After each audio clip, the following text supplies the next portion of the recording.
Salut și bine v-am găsit la un nou episod. Astăzi vreau să mai facem niște coroane pe last Stumbler Studding. Am 216, am făcut 200. Cred că la ultimul videoclip aveam 100.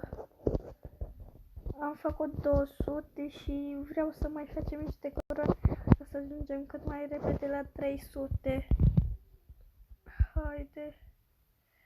Și o să fie fain acest challenge, adică vreau să încerc să ajung la 220 de coroane sau 217 sau 218.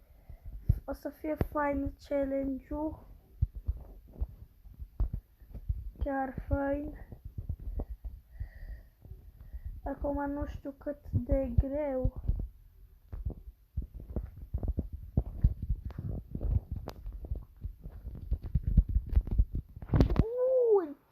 Da, asta a fost chiar foarte fain.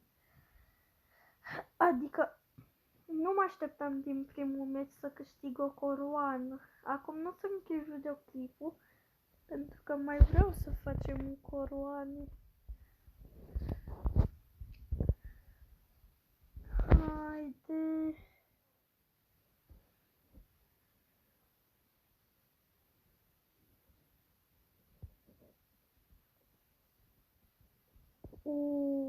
La Valent, la asta n-am idee, la asta neapărat trebuie să știm cine are punct sau nu.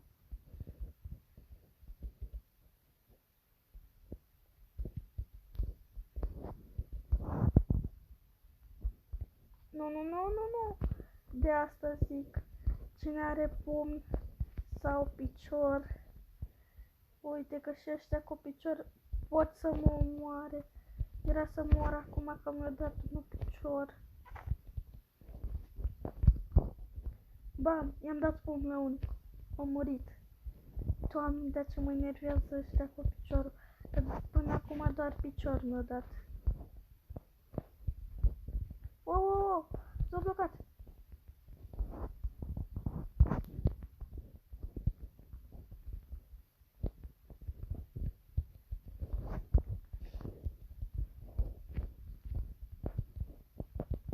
Să nu-mi dea ăștia cu pumnul.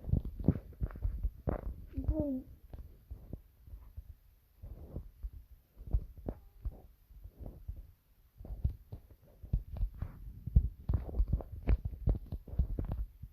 Nu, n-am avut noroc.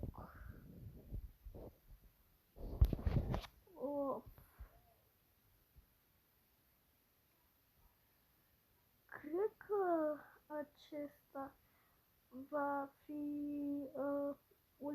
ultimul meci. Da. Acesta va fi. La asta mă pricep.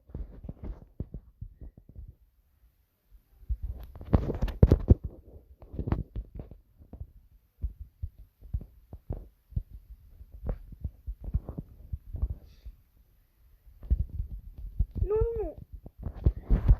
Păi atât a fost. V-am pupat. Pa.